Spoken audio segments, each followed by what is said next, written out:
Hey guys, Girl Key, and I'm back with another video, and today we're gonna be talking about Monday Night Raw. Last night's episode of Monday Night Raw, it was very chill in my opinion. Like, there was points in it to was like, oh, this is cool, but like, I think the end really was what made it good, Last night was a very emotional night for me, but we're gonna get into that one.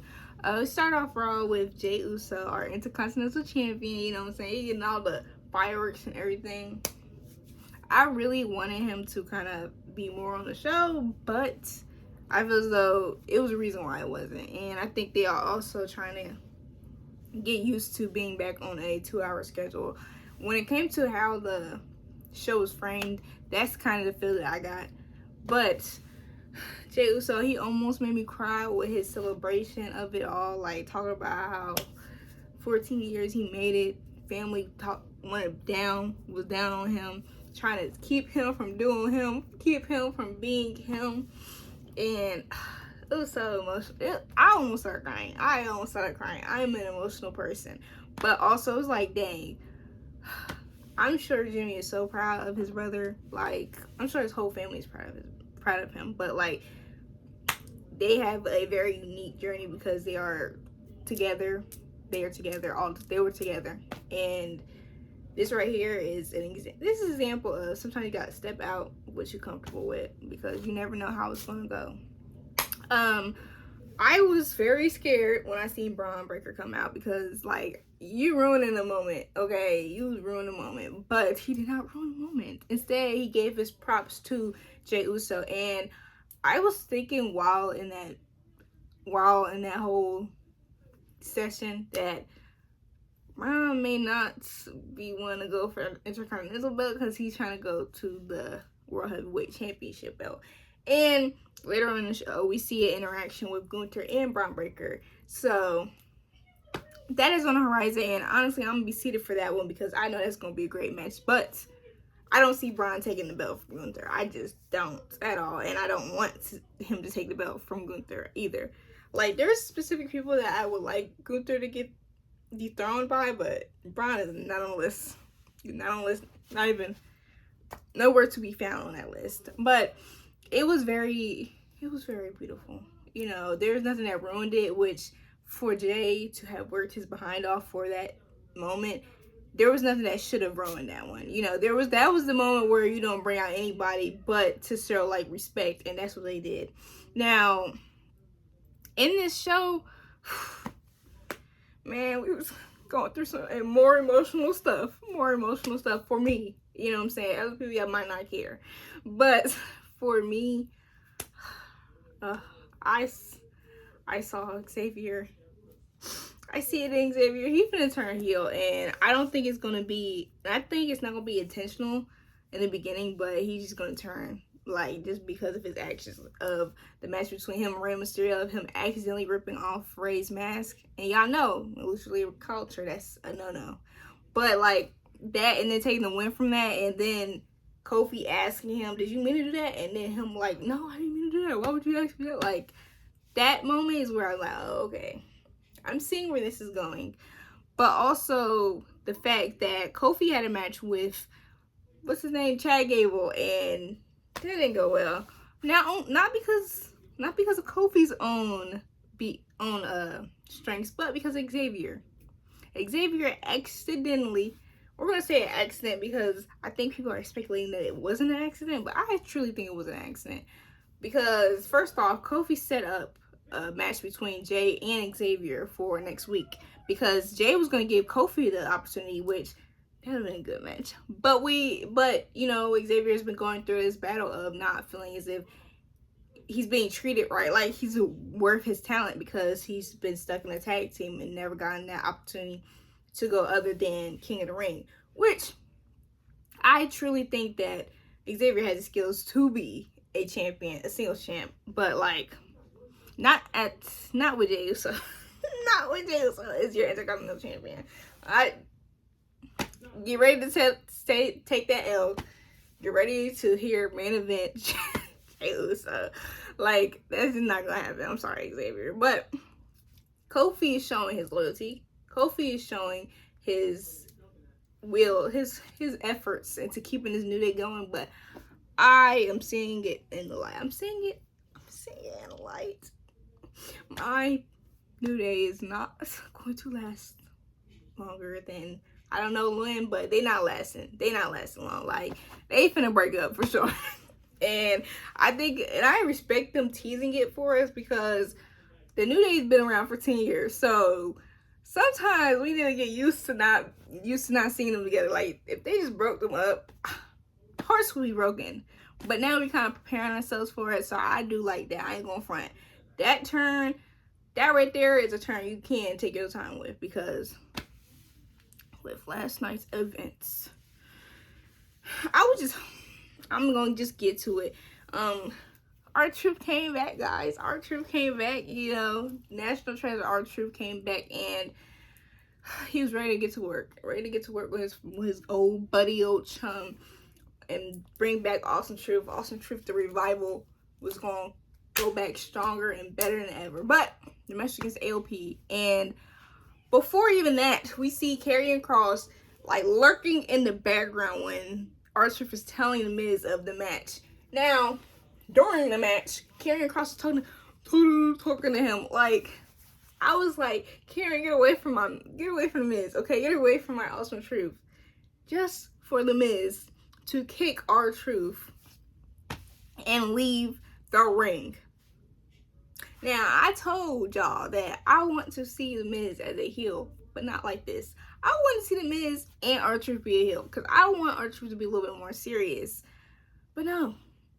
Instead, y'all gave me this. Instead, y'all break up my Awesome Truth for this. And Karrion Kross is not gonna pop out of me no more, because I said that Karrion Kross would have to keep on with. He can't break up the Awesome Truth for me to be cool with him. But now he did, and now we not cool. We not cool. And R-Truth don't know what happened. That man is lost more than usual. Lost. He think Miz did that because he's still in the Judgment Day, but no. No, everybody know you got the Judgment Day, bro. Everybody know you got the Judgment Day. Everybody. Shoot, the Judgment Day ain't even the same Judgment Day. The original members of the Judgment Day ain't even in the Judgment Day no more. Like, bro. And then speaking about dumb bums, they came out of the dark and they beat my LWO, because I am now an LWO fan. Because at the beginning, I was not, you know what I'm saying? They were cool to watch the ring, but I was not a fan. But now I am, because they've been showing out these few past weeks. And especially Dragon Lee. He's the star of the group. Although they're all talented, he's obviously the star of the group. And the man was walking out with a robe, and y'all knew he was the star of the group. Like, but Fan came in and ruined that. Like, who could have thought they was going to have an interference? Who could have thought? And apparently there's a secret plan that is in the works when it comes to the Judgment Day. And I'm thinking that they might do something where they kick out the weak links, JD and Carlito. No disrespect to Carlito, because I like Carlito, but he is a weak link. You can't lie. I can't lie. Carlito is the weak link. And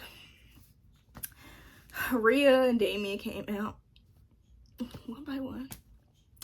They beat on Damien. Damien ain't had no chance. He had 0 chance. Took 3 coup de grace. 3 coup de grace. That's Damien Priest. I'm sorry for you, bro. But at least you went. At least it's me. You probably went in that bad blood. You know what I'm saying? Which that video is coming out soon. My predictions and such. But then Rhea and Liv is over here fighting on the ring. Fighting at the stage. And honestly, I do not want to see this anymore, how it's going. Like, Liv ran, and then Liv ran for a second and then came right back. Like, running in general is too common for Liv, and she's a champion. So I don't need Raquel to come back and do anything, because Raquel, you good where you at. You know what I'm saying? You good where you at. Continue to make your career off of your stuff. Do not intervene with Liv. She a whole mess. She is a whole mess.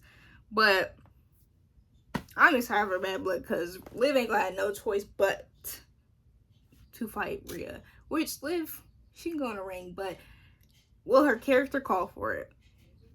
That's the real question. Will her character call for it? If her character doesn't call for it, then she ain't gonna be doing too much. You know, I doubt it's gonna be like a squash, but like, I just want to. I don't know the dynamics of their match. When it came to SummerSlam, Rhea had her arm, you know, but now Rhea is good. There's no ailments that is messing with Rhea. So what I want to see how they're gonna play. Next week we're gonna have 2 title matches, which this is why it pays to tell your opinions online.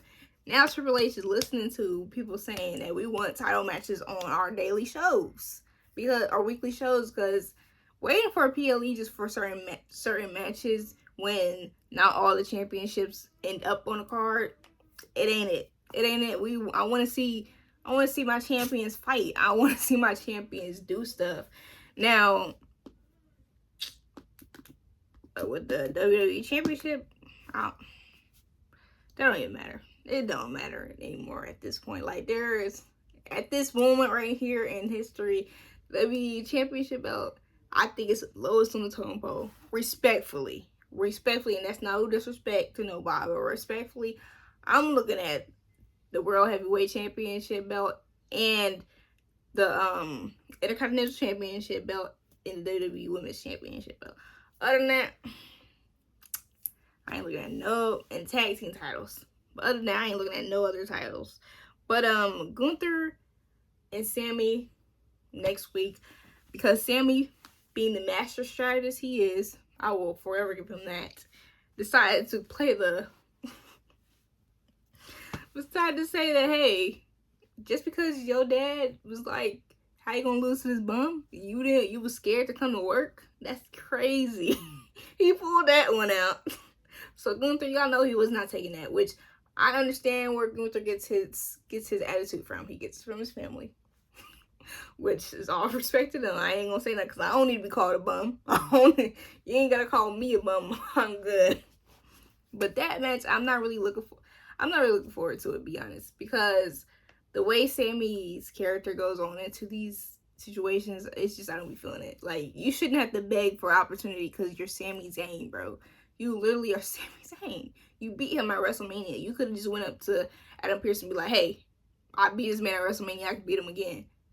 Like, you shouldn't have had to beg Gunther for an opportunity. Begging is just not a good look. I don't think it's a good look. Now, our main event, the last monster standing match. That match, I didn't have any expectations for that match other than it being close to what we already seen, and that's exactly what it was. They did break the ring, which, classic maneuver. And those classic maneuvers are always so good maneuvers. But that's not even a highlight of the match. Actually, what happened in the match, Braun Strowman did a little flip, like he wasn't as big, like he's not as big as he is. I don't know how these wrestlers do it. They are magicians at what they, because they are so athletic, they are so agile sometimes, and it don't even make sense. Like, why is this big muscular man able to do this? Why? It makes no sense. Took out everybody that was trying to stop them from being as crazy as they were. Steel steps, everything, chairs, everything was involved in that match. Now, the highlight of that all is Seth freaking Rollins coming back and getting his stomp on Bronson Reed, because Bronson Reed thought everything was sweet. Now, I don't need to see too much of a match with them. Like, I don't need them to drag that match, because I would like to see Seth have an opinion on what's happening with his best friend and his former brother. I want to see that. How is Seth gonna react? They cannot take that away from me. That's something I need to see.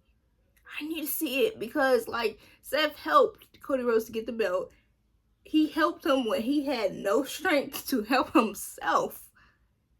And here you is, few months down the line, working with this man. I done put my body, he put his body on the line for. That's crazy. But speaking of Seth, I almost forgot.